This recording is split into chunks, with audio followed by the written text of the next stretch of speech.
Assalamualaikum warahmatullahi wabarakatuh. I'm Farhan Rachmat from 11 MIPA 3. Today I'm going to do a procedure, or I guess you can call it, on building the Su-27 flanker firejet in the game SimplePlanes using 1 to 1.428 scale. This is going to be done in the game SimplePlanes, so obviously you need the game installed. You'd also need the plane schematics and knowing the moving parts of the plane, such as its ailerons, flaps, stabilizer, rudder, leading edge flaps, and landing gear. You might also want to know about the plane's ability, such as the Pugachev Cobra,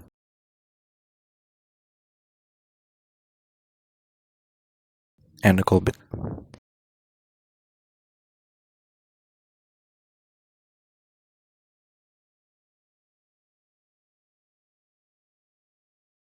This is though optional as the plane is in and of itself a very maneuverable plane. Now onto the first step.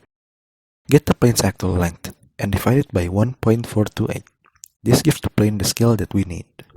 After that, go into the game and into the editor and proceed to create a thin rod with the length of the designated scale, in this case 15.3 meters. And then make another rod and put it in the middle of the main rod. This would be our crutch for the middle section of the plane, and color the rod a dark color so we can see it overlaid on the schematics later on.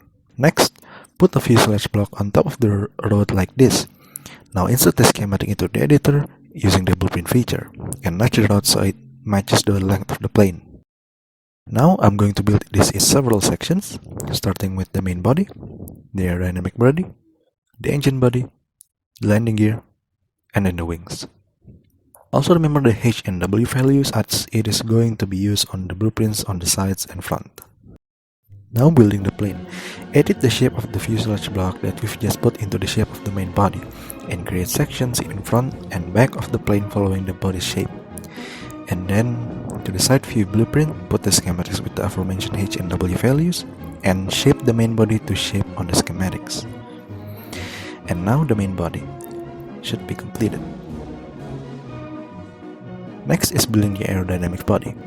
Put a fuselage facing perpendicular to the body with a thickness of 0.25 on the side of the main body and notch it so that it is the same place as on the schematics, and then simply follow the shape of the schematics with the fuselage blocks.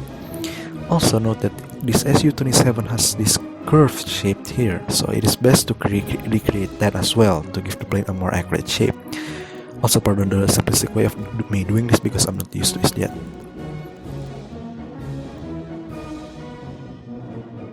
After it's done, copy the part to the other side. Now it's time to make the cockpit. Start with placing a fuselage block, or glass if preferred, in the middle of the cockpit and basically just follow the shape again. And then make the IRST, or in the infrared search and track replica, on the front middle of the cockpit.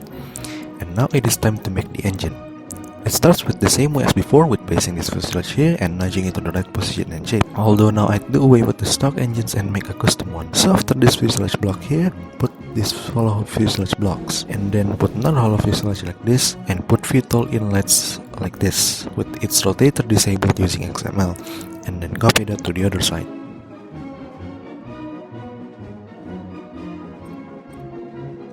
Next, finish the whole engine body, following the shape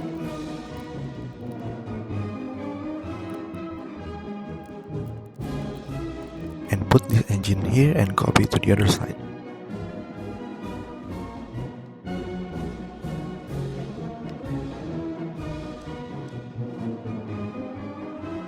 And then using XML on the engine, set the max thrust to 2 or 3 on the left engine, and disable 0 on activate so that the afterburner had a seamless transition, and set the activation group to 7 or whatever you choose, and nudge them inside the fuselage.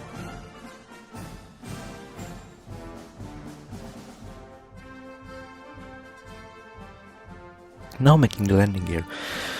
For the front, build a custom landing gear with the same style as the one on the schematics. Place a hinge rotator in the place where the landing clutch should be. Make a small rod and place it on the rotator, and then nudge the rotator until it is completely inside the fuselage. And then make an even smaller rod to place a wheel in it, and then size it according to the schematics, and in the end it should like this. As for the rear landing gear, put the hinge rotator according to the schematics and go to XML and put this command right here. This will make the rotator much thinner and angle it 15 degrees into the middle of the plane, and basically follow the same step as the front one.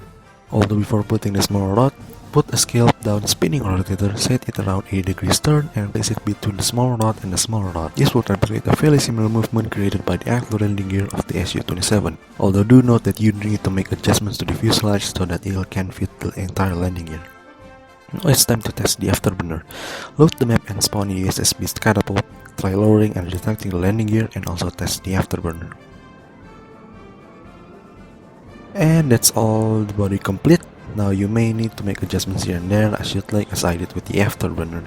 And now it is time for the lifting surfaces and control surfaces. Though before that, change the control input of the landing gear to the landing gear button so that it is now a functioning custom landing gear. And also remember to change the minimal input to 0 so that when it extends, it doesn't extend all the way back. Now the wings. Start with the main wings. Place 2 normal wings here and the front facing backwards, and then shape it accordingly. The front is for the leading edge flaps and the rear was for the ailerons and the flaps. Nudge it inside the fuselage for a seamless shape, and then add another control surface to the rear wing and set the input to pitch. And then shape the 2 control surfaces together as the schematics, and after that go to XML and change the pitch input of the control surface with a trim to have a working flap. Now for the front, add the control surface and shape it, and then go to XML to set the input to trim. Now modify the 2 wings so that they are connected, and then copy the 2 to the other side and invert the movement for flaps. Now for the rudder. It's pretty simple, just place a horizontal stabilizer on its position and shape it like so. And then place this wing panel on top of it to give the shape of the rudder. And finally, the stabilizer.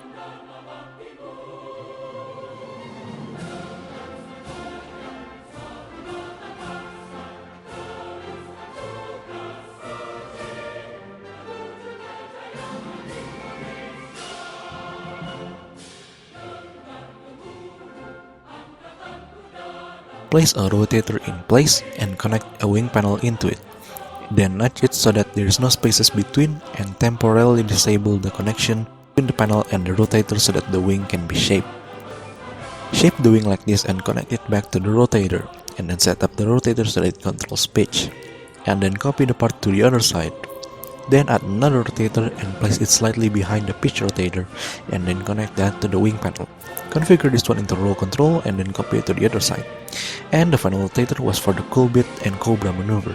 Just like the previous, place it behind the rotator using overload and connect it to the wing panel. And then configure this one to have an extreme deflection angle, and finally copy it to the other side. Now the plane is mostly complete. Now it's time to test its functions aboard the carrier.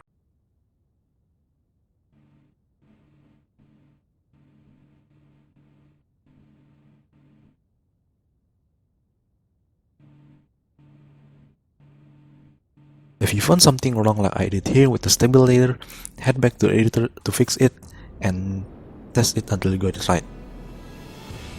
And now it's time for a test flight. Insert a cockpit to the custom cockpit like I already did here, and set that to the primary cockpit.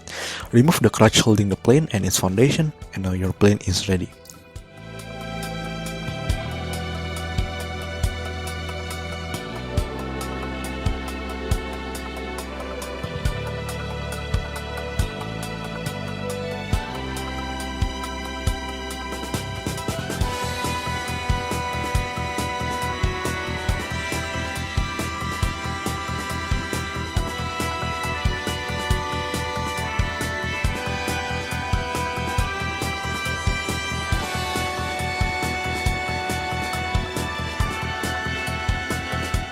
Now examine the parameters of a plane, such as its maneuverability, speed, maximum speed, stall speed, and anything else you might need to examine. If you find something underperforming, then tweak the plane accordingly. Example, if the engine is too weak, raise the power multiplier. If the deflection angle of the stabilizer is too small, increase the rotator tuning space, and so on and so forth. Also, if your plane suddenly spins in mid-air vertically, then that means your center of lift is in front of the center of mass. Move the center of mass to the front of the center of lift by adding that weight to the front of the plane. After you've tweaked the plane to your desire, it's time to add its combat capabilities, starting with the gun. Now just place this structural plate right here and follow the place on the schematics, and then add the gun. Now the gun has been modified to have the same capability as the real one. To do this, you need to know the muzzle velocity and the rounds per second of the gun. You can also modify the amount of rounds inside the gun, but guns in SP are infinite anyway, so I don't think that really matters too much. And next is the pylons. Start from the edge by building this extension right here, and then once done, put the pylon in albeit at a downscaled height so that it matches with the schematics. And as for the other pylons, we're going to use the same tactic and just follow the placement on the picture. Moving on to countermeasures, basically the flanker had this arrangement of countermeasure dispenser on its tail boom, so we're going to use that as a reference and try to imitate the shape of the dispenser and its placement. And the next step is painting the plane. Now there's no specific to this, I'm just going to let you paint on your own, but as for this build, I'm going to use the color scheme of the Indonesian Air Force. And with that, the plane is done.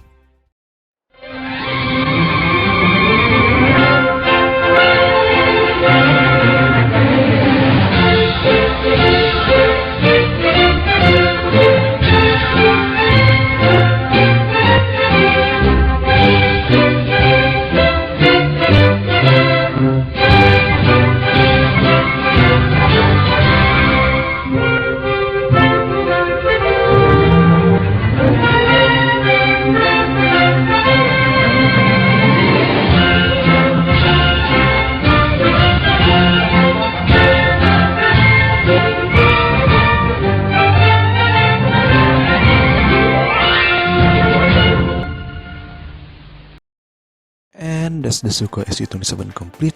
Now you may go on to add lights or even custom weaponry, but since those are out of the scope of this video, I'm going to leave it here. Thank you guys so much for watching. Hope this guide can help you build this type of plane and maybe other planes as well. And well, that's all that there's left for me to say. Have a great day. Wassalamualaikum warahmatullahi wabarakatuh.